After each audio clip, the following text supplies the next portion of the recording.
What's up, guys? Welcome back. We're gonna talk about how do I get rid of some of this hip pain maybe I've developed over time and time again. There's a lot of people who have had this little hip impingement over time, and it seems to get worse, and sometimes it even travels into my lower back, and I can't figure out why my back is sore. So I want to show you an athlete that I have seen having nagging, just a hip like impingement he would call it, and over time and time again it got worse, and it just gone. One day he couldn't squat anymore. So he went to his coach and asked him what he could do. So first, let's go over some metrics that we can kind of compare. All right, so this athlete, very awesome guy, deadlifted 550. His back squat, 450. So to start, he did a heel to butt assessment test, all right? And I can show you more of what that is.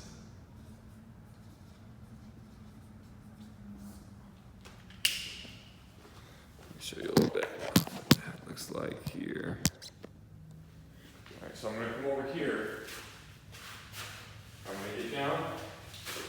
Right now my toes are touching, all right, and straight up. And my goal is to sit back, just like this, keeping my toes in contact and trying to touch my butt down to my heels. As you can see, I'm just a tiny bit tad off, so I can really improve my quads here. I can improve my knee flexion, all right? My dorsiflexion is pretty good right here, I can see, but I have room to improve with my quads and my knees. And over time and time again, just like this athlete, things can tighten up, and this can cause pain as well as a very severe injury, right? So let's come back to here a little bit. So he deadlifts 550, back squats 450, but when he first did the heel to butt assessment, he couldn't touch. He was, let's say, 2 to 3 inches shy, all right? So this actually didn't even develop for a year, all right? So what did he do over that year? We were asked, what did you do? Well, I thought, man, I need to squat more. Do you think squatting would improve that? Do you think squatting is the best answer to improve something as simple as my knee flexion and improving my quads to get down into proper range of motion? If you said no, you would be entirely correct.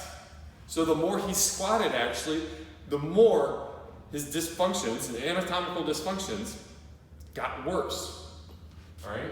So his range of motion actually got very limited because he was so quad dominant. And his hamstrings were very poor. So what his coach did was did a box step up test. So front rack, step up. All right? Basically what that is you take the bar in the front rack and you do as many reps as you can on one leg, as many as you can on the other at 33%. Take in mind, this is his right hip. All right? So he takes 33% of his deadlift that he should theoretically be able to do for at least 6 to 8 reps. 8 being the high end there, each leg. All right. Well, he was actually able to do 9 on his left. How many do you think he could do on his right? If you said anything but 0, you would be wrong. It was 0. So right here we can identify the problem isn't that he needs to stretch more. The problem isn't that he needs to mobilize more. The problem is he needs to fix those tight, loose hamstrings he might have developed over time from squatting or sitting in a chair all day. This is one of the simple examples that I can show you on how you can improve that hip pain, that back pain. It's not by squatting, it's by strengthening those posterior muscles. that needs strengthened all along.